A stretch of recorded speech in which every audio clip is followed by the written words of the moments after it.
Hello everyone, welcome back to my channel. Thank you guys for being here. I hope you guys are doing well.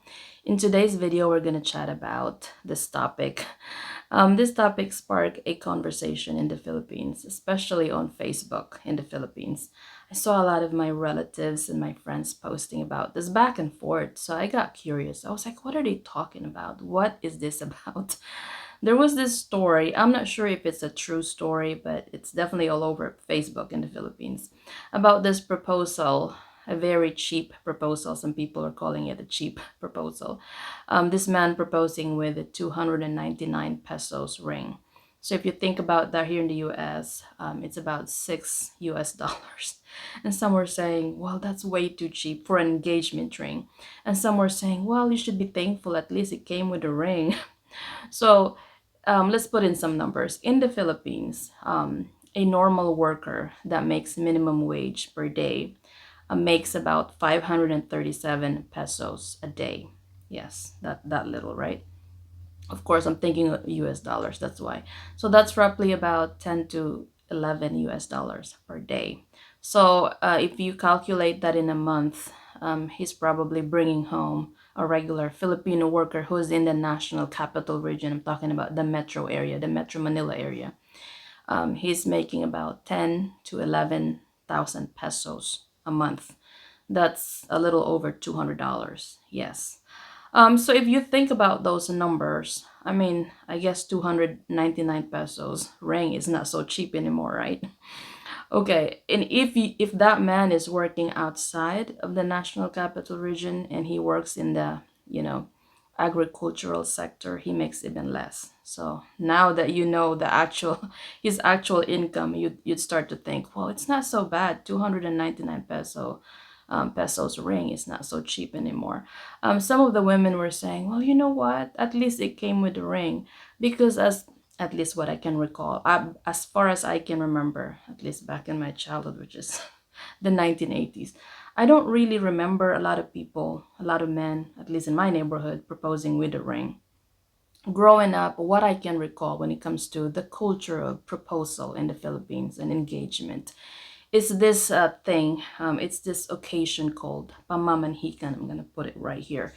This is like the formal meetup of both family on both sides. Because in the Philippines, as I've mentioned, when you marry someone, you're not just marrying the person; you're marrying the entire family. It's very, how do I put it in words, like tribal, like it's the the combination, or not really combination. There's, what's the word for it? You are combining, I guess combination is the only word I can think right now.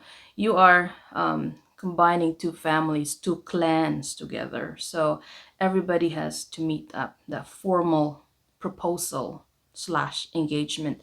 I guess you could kind of, what would be the equivalent of that here in the US? I guess that would be like the formal dinner that usually the groom and his family hosting before the wedding. Think you guys have that a couple of days or the day before the wedding? Let me know. I'm not familiar with the cultures of, the weddings and engagements here in the US. But anyways, so over there, that formal event is the event where the groom and his family will ask the bride, the future bride, and her family. They will go to her house with her family there, and usually late afternoon, all throughout the night. This is the all night event. They would go there, and the elders would talk, and that's when they asked for the future bride's hand for marriage or in marriage. So um, I'm gonna put it here again, pamamanhikan. So they're basically is the formal introduction of both families.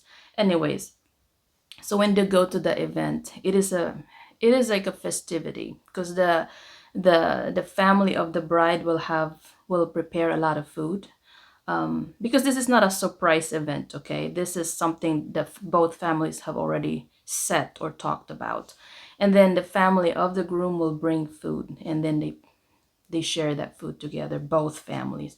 It is a very nice culture.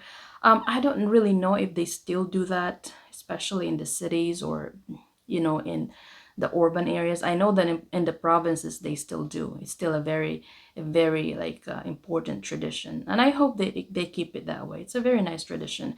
Anyways, as far as I can recall, I don't really recall anyone with an engagement ring the morning after that occasion, because that dinner itself, that actually cost a lot of money, because a lot of times they will have things like lechon, very, a lot of food that's shared by both families, and it's not just the two families. They will invite pretty much everybody in the neighborhood is invited to this occasion. It's also like a formal um, announcement. Basically, this couple are formally, like, now officially engaged. Again, it's a very nice tradition. So thinking about that, I think the engagement ring is more of a very Western, um, I guess, tradition, influence. Nowadays, of course, with social media, you will see a lot of, Filipino men proposing with an engagement ring. Again, I personally think that's a Western influence. Let me know if you disagree. If you're a Filipino and, growing up back in the 1970s, 1980s, is that something that you've seen? Because I have not seen many men, maybe a couple, proposing with, with an actual ring. No, that's not a common thing. Now, I remember there's this one, not really a tradition, but more of a practice. When people start to go out and, I guess, consider themselves exclusive. Now, that's the thing. I remember in the Philippines, at least back in my time, I'm kind of old now, back in the 1980s, there's no really such thing as exclusive. When people start hanging out together or going out together, it's automatically assumed that they're exclusively together. So couples would have this thing called couple rings. It's almost like an equivalent to a promise ring. Both couples, not just the woman, but the man. It's like a very simple band, not really a wedding. It looks like a wedding band, very simple, nothing fancy. And you both wear that, just kind of like a symbol that you are a couple. I actually like that better, because I feel like the man should have something to wear as well, to tell everybody that he's taken. That's just me. Anyway, so how much should you actually spend on a engagement ring? Because that really is the question. Because some still think that 299 pesos is still very cheap, and some think, well, that's okay. I'll accept it, but I'll probably ask why so cheap, you know. But okay, so how much should you actually spend? The best advice I've seen on this was from this financial guru. What's his name? The Ramsey Show. This was years ago, maybe 6 years ago. He said to spend your month's worth of your take home pay. So let's say you're making your take home after taxes. Your actual paycheck a month is like $3,000. That's what you should spend on an engagement ring. No more than that. Of course, some people think it should be 3 months worth of your pay. Personally, I think that the advice he gave, the month's worth of your income, is actually pretty good. I even think you can maybe even cut that in half. You can actually get, let's say, a $2,000 ring. That's actually a very fancy ring already. I mean, that's, and I would apply the same approach if you're in the Philippines. If you're Filipino, you're going to propose to your girl. I mean, a month's worth of your, I'm sure you can save that up. A month's worth of your income, what, 10,000 to, let's say, 11,000 pesos. That is a very nice ring. Here's the tip, you guys. If you're a foreigner and you're going to propose to a Filipina, your money might actually go, what's the word, far, if you buy that ring in the Philippines. Now, here's the thing, our personal experience. When my husband proposed to me, one thing that I asked of him is like, don't bring that ring to the Philippines. Because I know for sure I'm not gonna be wearing that in my regular daily life. No, I'm not. There's, I just find it somewhat inconvenient to have to wear something so fancy with a rock or a stone on it. I feel like it's something to wear in a nice special occasion. In fact, what happened was, like, when he proposed, one thing that I asked of him is to ask my parents for blessing, basically to ask for my hand in marriage, and that's what we did.